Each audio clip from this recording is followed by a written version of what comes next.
तो देखो last class में हमने देखा था उन बॉन्ड्स को जिसके अंदर हमारा O और H वाला बॉन्ड टूटता था, उन वाली हमने केमिकल रिएक्शंस को देखा था। आज हम उन वाली केमिकल रिएक्शंस को देखेंगे जिसके अंदर कार्बन और ऑक्सीजन के बीच का बॉन्ड टूटता है। जब ऑक्सीजन और हाइड्रोजन के बीच का बॉन्ड टूट रहा था तो उन वाली रिएक्शंस के अंदर हमने देखा था एसिडिटी के बारे में। आज हम देखेंगे कार्बन और ऑक्सीजन का ये वाला बॉन्ड जो OH वाला बॉन्ड होता है, जब ये टूटता है तो कौन सी रिएक्शंस होती हैं। तो देखो इसमें पहली रिएक्शन है तुम्हारा फॉर्मेशन ऑफ एसिड एनहाइड्राइड।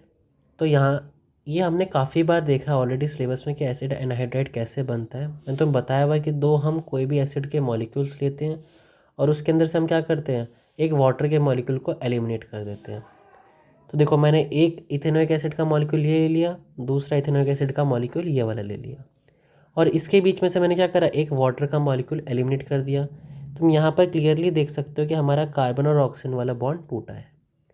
ये किसके प्रेजेंस में टूटता है, या तो कोई एसिड हो या तो आपका P2O5 हो, फॉस्फोरस पेंटाऑक्साइड।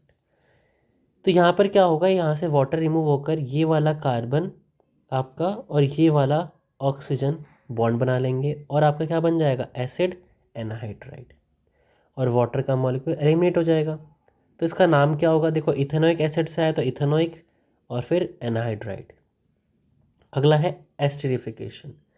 अब देखो एस्टरिफिकेशन में क्या होता है, एस्टरिफिकेशन में हम लेते हैं एक कार्बोक्सिलिक एसिड का मॉलिक्यूल और दूसरा हम लेते हैं अल्कोहल का मॉलिक्यूल।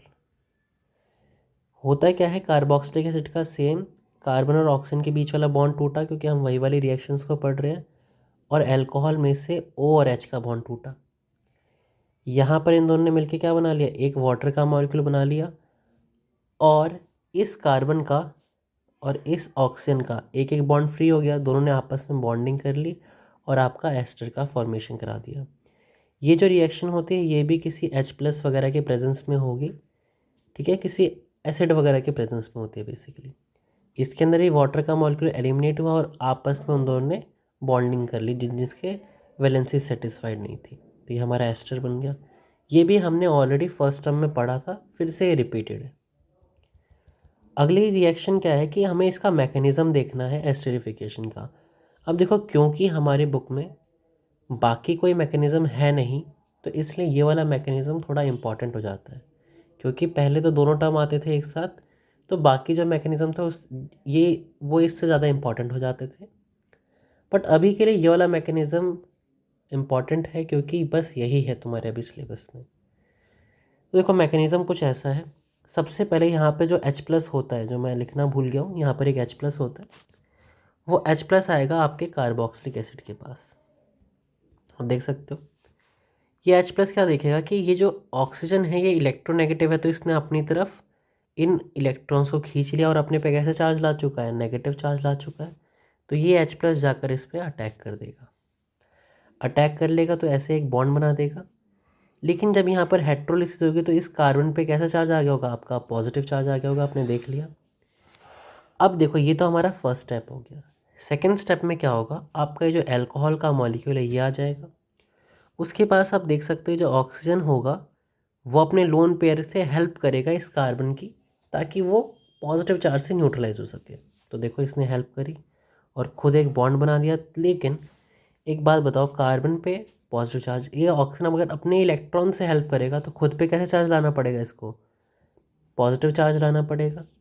तो कार्बन पे आपका ऑक्सीजन पे कैसे चार्ज आ गया, पॉजिटिव चार्ज आ गया, मतलब पूरा का पूरा अल्कोहल का मॉलिक्यूल आपका यहाँ पर ऐड हो चुका है। आप देख सकते हो कैसे अल्कोहल है, ROH आपको दिख रहा है। अब आप क्या देख सकते हो कि अगली बार यहाँ पर ऑक्सीजन पे आप जानते हो कि पॉजिटिव चार्ज आना क्या है, बहुत बेकार बात है। तो ऑक्सीजन क्या करेगा, अपना ये हाइड्रोजन जो है इसको एलिमिनेट कर देगा। अब जो हाइड्रोजन यहाँ से निकला इस वाले ऑक्सीजन से, क्योंकि इसके ऊपर पॉजिटिव चार्ज था, जो कि ये अपने पे पॉजिटिव चार्ज नहीं रख सकता क्योंकि एक ऐसा एलिमेंट है आपका, एक इलेक्ट्रोनेगेटिव एलिमेंट है। ये जो H+ निकला ये क्या करेगा, ये जो बगल में ऑक्सीजन है इसके पास भी तो बहुत सारे इलेक्ट्रॉन है, ये इससे जाके बॉन्ड कर लेगा। तो कुछ ऐसा सिनेरियो हो जाएगा कि एक हाइड्रोजन तो उस पर ऑलरेडी लगा हुआ था, इस बगल वाले उस पर देख सकते हो आप, और एक और हाइड्रोजन आपका जाके लग गया जो यहाँ से निकला था अभी अभी। अब क्या होगा, ये आपका कुछ बन चुका है। अब फिर से आपने इस वाले पॉजिटिव से क्या कर दिया, इस वाले ऑक्सीजन पे ट्रांसफ़र कर दिया भाई, एक ऑक्सीजन से दूसरे ऑक्सीजन पे पॉजिटिव चार्ज ट्रांसफ़र कर दिया।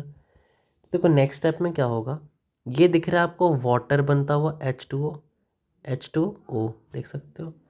ये क्या करेगा, ऑक्सीजन इस कार्बन से इलेक्ट्रॉन को खींच लेगा, क्योंकि भाई carbon is less electronegative than the oxygen, और यहाँ से एक वाटर का मॉलिक्यूल बाहर निकाल देगा। जब ऐसा होगा तो इस कार्बन पर फिर से क्या है, चार्ज आ जाएगा, पॉजिटिव आ जाएगा। इस पॉजिटिव चार्ज के लिए ये ऑक्सीजन से हेल्प मांगेगा। ऑक्सीजन कैसे हेल्प करेगा, यहाँ पर वो डबल बॉन्ड का फॉर्मेशन करेगा और इस हाइड्रोजन को निकाल देगा, क्योंकि oxygen has to form only 2 bonds. तो अगर वो यहाँ पर डबल बॉन्ड बना रहा है तो इस हाइड्रोजन को निकालना पड़ेगा, और जैसा ये हाइड्रोजन निकलेगा आपका प्रोटॉन, H+ को हम क्या बोलते हैं, प्रोटॉन बोलते हैं, वैसे ही आपका किसका फॉर्मेशन हो जाएगा, एस्टर का फॉर्मेशन हो जाएगा। थोड़ा सा बड़ा मैकेनिज्म है, लेकिन आपको इसको देखना पड़ेगा अच्छे से। अब देखो अगर ये हो गया है, अब देखो हम अगली रिएक्शन पे बढ़ते हैं। तो आपकी थर्ड रिएक्शन जो कि इन्वॉल्व करती है आपके कार्बन ऑक्सीजन के बॉन्ड के ब्रेकेज को, वो है reaction with PCl3 and PCl5 and SOCl2। अब देखो इस रिएक्शन के अंदर आपको करना क्या है, सिंपल सी बात है, ये आपका कार्बोक्सिलिक एसिड हो गया, ये आपका PCl5 हो गया। तीनों के अंदर आपको PCl3 या SOCl2 हो, तीनों के अंदर आपको क्या करना है, यहाँ से OH को निकालना है और Cl लगा देना है। यहाँ से OH को निकालना है, आपको Cl लगा देना है। यहाँ से Cl निकाल कर यहाँ पर पुट कर देना है। तीनों में वही करना है, देख सकते हो, RC double bond O Cl, RC double bond O Cl, RC double bond O Cl। तो देखो इन तीनों रिएक्शन में हमें सेम ही चीज़ करनी है, OH हटाकर Cl लगाना है। बट इसमें से अगर तुम पूछोगे सबसे बेस्ट कौन सी है, तो तुम्हें पता ही है थायोनाइल क्लोराइड वाली बेस्ट होती है। फर्स्ट टर्म के अंदर भी हमने वाली रिएक्शन को पढ़ा था, क्योंकि इसके अंदर जो बाकी बाय प्रोडक्ट बनते हैं वो एक गैस होते हैं, वो गैस बन के बाहर निकल जाते हैं। अब ये रिएक्शन किस फॉर्म में पेपर में आ सकती है, तुम्हारे फिल इन द ब्लैंक्स के फॉर्म में पेपर में आ सकती है, वरना वो आती नहीं, रेयरली केस में आएगी वाली रिएक्शन। अब जो अगली रिएक्शन है उस पर देखो मैंने स्टार बनाया हुआ है, क्योंकि ये इंपॉर्टेंट है। ये रिएक्शन है reaction of carboxylic acid with ammonia. Ammonia के साथ ये लोग कैसे रिएक्शन करते हैं, तो देखो इस रिएक्शन के अंदर मैंने ले लिया कार्बोक्सिलिक एसिड और ये हो गया अमोनिया। तो सबसे पहले क्या होगा, ये वाला जो एसिडिक हाइड्रोजन होता है वो चला जाएगा अमोनिया के पास, क्योंकि अमोनिया के पास क्या होते हैं, लोन पेयर और बॉन्ड बना लेगा। तो देखो यहाँ पर बन गया आपका अमोनियम एसीटेट, ये तो हो गया अमोनियम आयन, और ये जो बाकी बच जाता है CH3 C double bond O-, ये होता है एसीटेट, तो ये हो गया आपका अमोनियम एसीटेट।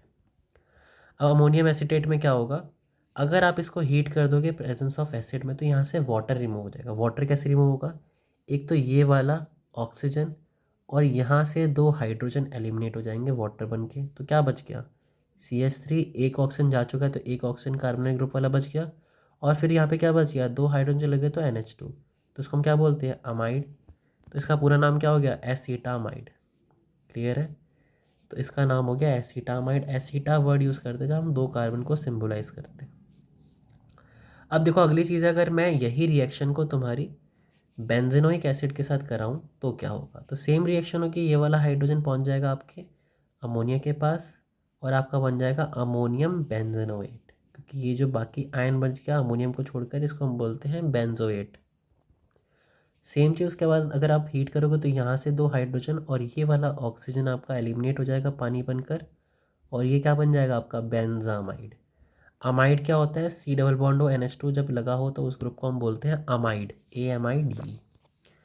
अब देखो ये वाली रिएक्शन तुम्हारी अमाइन वाले चैप्टर में भी है, तो इसको अच्छे से रीड करना है, ठीक है, क्योंकि ये वाली अगले चैप्टर में भी आएगी, तो वहाँ पर ये एक नेम रिएक्शन के फॉर्म में आएगी, तो इसका इंपॉर्टेंस और ज़्यादा बढ़ जाता है, और कन्वर्जन के क्वेश्चंस में भी इन वाली रिएक्शंस का काफ़ी ज़्यादा यूज़ होता है।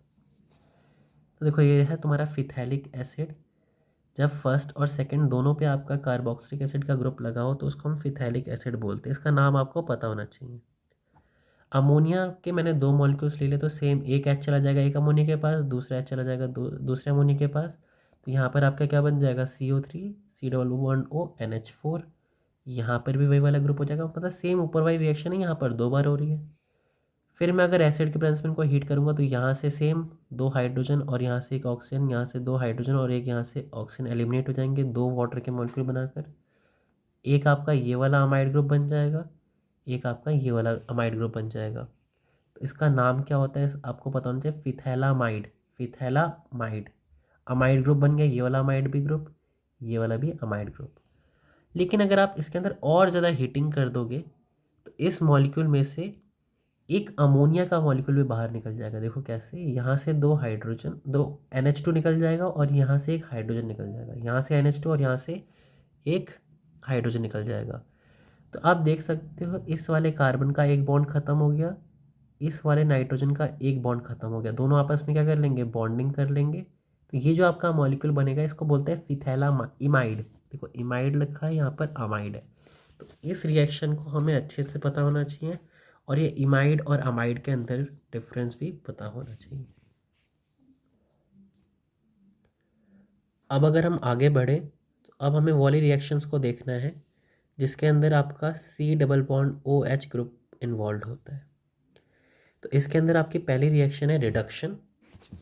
आपको पता ही होगा कि अगर हम अल्कोहल को स्ट्रॉन्ग ऑक्सीडाइजिंग एजेंट के प्रेजेंस में ऑक्सीडाइज कराते हैं तो वो सीधा कार्बोक्सिलिक एसिड बन जाएगा। तो उसका उल्टा अगर हम देखें, कार्बोक्सिलिक एसिड को अगर हम स्ट्रॉन्ग रिड्यूसिंग एजेंट जैसे कि लिथियम एल्युमिनियम हाइड्राइड, ईथर या B2H6 इनकी प्रेजेंस में अगर हम हीट कराते हैं तो ये क्या हो जाएगा, आपका सीधा 1 डिग्री अल्कोहल दे देगा। जैसे कि ये आपका इथेनोइक एसिड है, इसको अगर मैंने LiAlH4 जो कि एक स्ट्रॉन्ग रिड्यूसिंग एजेंट है उसके प्रेजेंस में मैंने अगर इनको रिड्यूस करा दिया तो क्या बन गया मेरा ethanol, that is a 1 degree acid. अब 1 डिग्री ही क्यों बनेगा, क्योंकि आपका जो कार्बोक्सिलिक एसिड होता है वो भी हमेशा कॉर्नर पे लगा होता है और 1 डिग्री अल्कोहल भी आपका कॉर्नर पे लगा होता है। अगली रिएक्शन डीकार्बोक्सिलेशन रिएक्शन। ये रिएक्शन भी आपकी 11th क्लास में थी, बट जैसा कि अभी तक याद नहीं रही होगी, इसको एक बार रीड करते हैं। तो देखो इस रिएक्शन के अंदर हमारा डायरेक्टली नाम इसका यूज़ लिखा हुआ है बुक के अंदर, लेकिन अगर हम एक बार देख लें कि ये एक्चुअल में बना कैसे, तो सिंपली आप जानते हो कोई भी कार्बोक्सिलिक एसिड एक एसिड है, वो बेस से रिएक्शन करने के बाद एक सॉल्ट और वाटर का मॉलिक्यूल बनाएगा, न्यूट्रलाइजेशन रिएक्शन। अब जो आपका ये सॉल्ट बना है इसको हम यूज़ करेंगे रिएक्शन के अंदर, किसके प्रेजेंस में, फिर से NaOH और कैल्शियम ऑक्साइड। अब होता क्या है, हमें 3:1 रेशियो लेना पड़ता है NaOH और CO का, मतलब 3 पार्ट किसका होना चाहिए, NaOH का, और 1 पार्ट किसका होना चाहिए, CO का। रिएक्शन बहुत सिंपल है, यहाँ से NaO और यहाँ से C double bond O Na, यहाँ से NaO और यहाँ से C double bond O Na, ये आपको बनाकर बाहर निकाल देना है। तो क्या बाहर निकला, मैंने बोला यहाँ पर Na, यहाँ पर Na, तो 2 Na, तो Na2, फिर एक कार्बन, एक कार्बन, फिर आपको एक दो तीन ऑक्सीजन दिख रहे होगे, तो Na2CO3 देख सकते हो, Na2 है आपके, एक कार्बन है, ये जो मैंने यहाँ पे सर्कल बना रखा है उसके अंदर आप देख सकते हो आपको क्या दिख रहा है, 2 आपको Na दिख रहे होंगे, एक कार्बन दिख रहा होगा और 3 ऑक्सीजन, मतलब Na2CO3 बन के निकल गया। इस वाले कार्बन का R का एक बॉन्ड खत्म हो गया, तो उस बॉन्ड को कंप्लीट करने के लिए ये जो हाइड्रोजन बच गया था ना NaOH के अंदर, वो वाला हाइड्रोजन आकर इसके बॉन्ड को कंप्लीट कर देगा, तो आपका RH बन जाएगा। अब एक एग्जांपल देख लेते हैं, ये आपका इथेनोइक एसिड है, आपका NaOH हो गया। क्या होगा रिएक्शन के अंदर, यहाँ से NaO और यहाँ से C डबल बॉन्ड OH आपका बन के बाहर निकल जाएगा। तो आप, तो देखो यहाँ पर एक थोड़ी सी मिस्टेक हो गई है, मुझे पहले क्या करना चाहिए था, यहाँ पर इसका सॉल्ट बना लेना था, वो वाला मैंने स्टेप्स को भूल गया हूँ लिखना। तो अब ध्यान रखना, एक आपको स्टेप एक्स्ट्रा इन्वॉल्व करना पड़ेगा जिसके अंदर ये सॉल्ट बनेगा। तो यहाँ पर क्या होता, आपका Na लिखा होता, मैंने गलती से यहाँ पर हाइड्रोजन लिख लिया, तो इसको करेक्ट कर लेना। तो यहाँ पे CH3 C double bond O Na होगा, यहाँ पर NaO, ये पूरा का पूरा मॉलिक्यूल जैसे ऊपर वाले में लिखा है बन के क्या निकल जाएगा, Na2CO3 निकल जाएगा। यहाँ पर H की जगह आपको Na लगाना है। ये वाला जो हाइड्रोजन है जाकर CH3 से जुड़ जाएगा और क्या बना देगा, CH4, जिसको आप मीथेन बोलते हो। तो आप देख सकते हो यहाँ पर ये इथेनोइक एसिड था, मतलब 2 कार्बन, और ये जो एल्केन बना वो कितने कार्बन का बना, 1 लेस कार्बन का बना, मतलब 1 कार्बन का बना। तो मतलब अगर आपको इसके इस डी कार्बोक्सिलेशन वाले थ्रू मेथड से अगर आपको कभी भी कोई एल्केन बनाना है तो आपको हमेशा क्या बनता है, एक लेस कार्बन वाला एल्केन बनता है। इस बात को आपको अच्छे से ध्यान रखना है, क्योंकि ये चीज़ कहाँ पे आपको काम करेगी, आपको बहुत ज़्यादा उन वाली रिएक्शन के कन्वर्जन में काम करेगी जहाँ पर आपको जैसे ब्यूटेन से प्रोपेन में जाना हो, तो एक लेस कार्बन करने के लिए वाली रिएक्शन काफ़ी ज़्यादा कारगर होती है। अगली रिएक्शन है कॉल्बे इलेक्ट्रोलिसिस। अब आप चाहते हो कि आपका यही सॉल्ट यूज़ हो, बट आप चाहते हो कि सेम नंबर ऑफ कार्बन के मॉलिक्यूल आ जाए मेरे हाइड्रोकार्बन के अंदर भी, तो आपको उसके लिए क्या करना पड़ेगा, इसको इलेक्ट्रोलिसिस कराना पड़ेगा। तो ऑब्वियस सी बात है, सॉल्ट को आपको लिक्विड मीडियम में डालना पड़ेगा इलेक्ट्रोलिसिस कराने के लिए, तो आपने उसको वाटर के अंदर डाल दिया।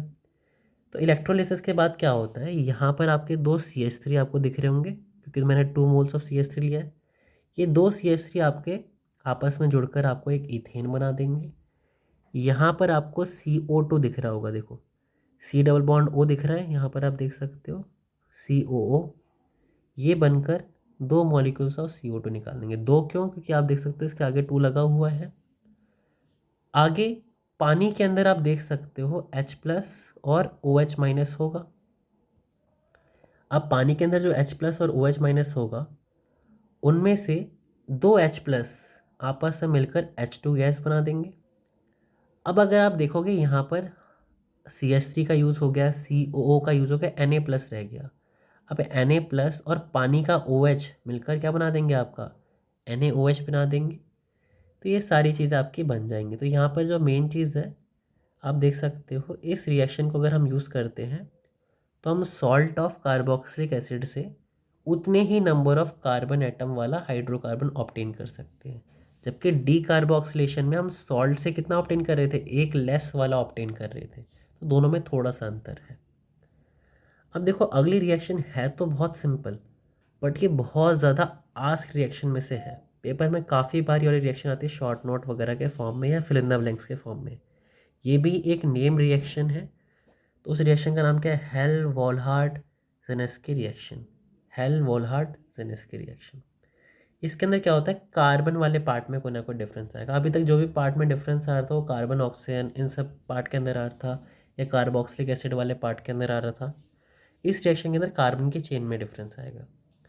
तो ये आपका कोई भी कार्बोक्सिलिक एसिड हो गया।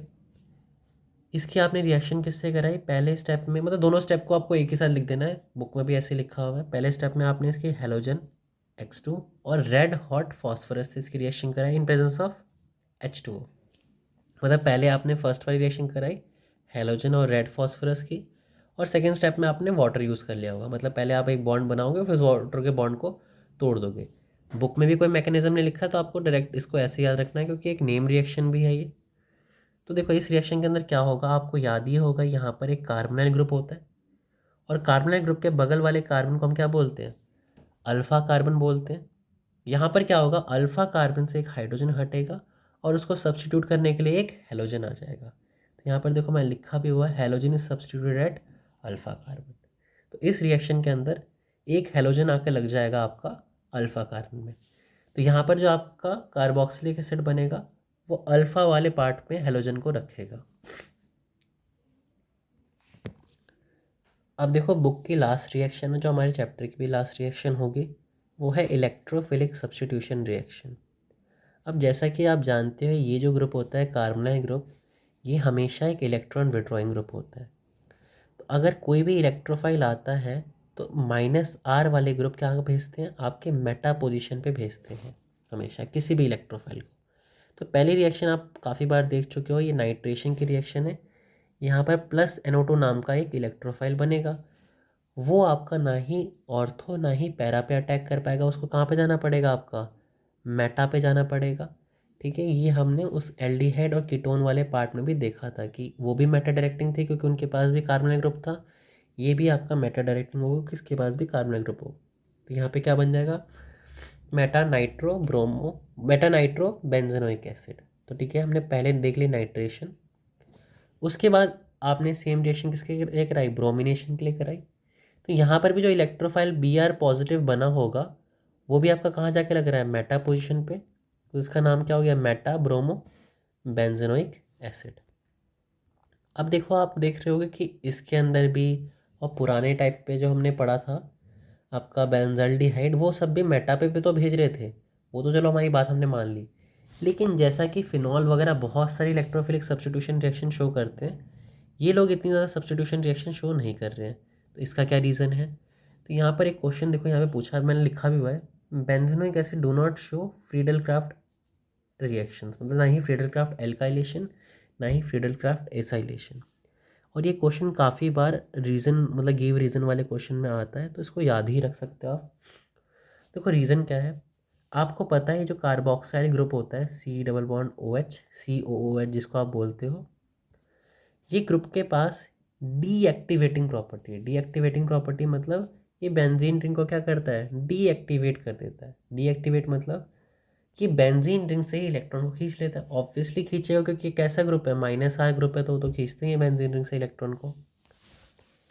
अब देखो यहाँ पर आप जानते हो फ्रीडल क्राफ्ट एल्काइलेशन में आपका एक कैटलिस्ट यूज होता था AlCl3, जो कि आपका एक लेविस एसिड था, मतलब इसके पास वेकेंट डी ऑर्बिटल होते हैं, इलेक्ट्रॉन डेफिशिएंट होता है। और आपको पता है ये जो कार्बोनाइल ग्रुप है कैसा है, इलेक्ट्रॉन रिच है।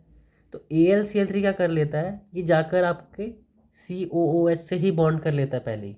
तो जब ये इधर ही इन्वॉल्व हो गया तो इलेक्ट्रोफाइल तो बनवाएगा नहीं, और इलेक्ट्रोफाइल बनेगा नहीं तो रिएक्शन कैसे होगी, क्योंकि रिएक्शन का खुद ही नाम है इलेक्ट्रोफिलिक सब्स्टिट्यूशन रिएक्शन। तो इसी कारण की वजह से जो मैंने यहाँ पे लिखा हुआ है, उसकी वजह से ही आपका बेंजोनोइक एसिड या बेंजल्डिहाइड दोनों के दोनों आपका फ्रीडल क्राफ्ट एल्काइलेशन शो नहीं करते हैं। तो देखो अभी के लिए तो हमारा चैप्टर एंड हो रहा है, लेकिन हमें इसके बहुत सारे क्वेश्चंस करने हैं। तो अभी जो नेक्स्ट वीडियो आएगी उसके अंदर हम बहुत सारे NCERT के क्वेश्चंस को सॉल्व करेंगे लाइन बाय लाइन। हमने कुछ कुछ क्वेश्चंस को कर भी लिया था, बाकी जो जो रह गए हैं उसको हम एक एक करके सॉल्व करेंगे। ठीक है, तो अभी इस वीडियो के अंदर यही देखते हैं, क्योंकि यहाँ पर तो चैप्टर एंड हो गया। अभी नेक्स्ट वीडियो के अंदर बाकी क्वेश्चंस आएंगे। कोई डाउट होगा तो मुझे तुम मैसेज कर देना।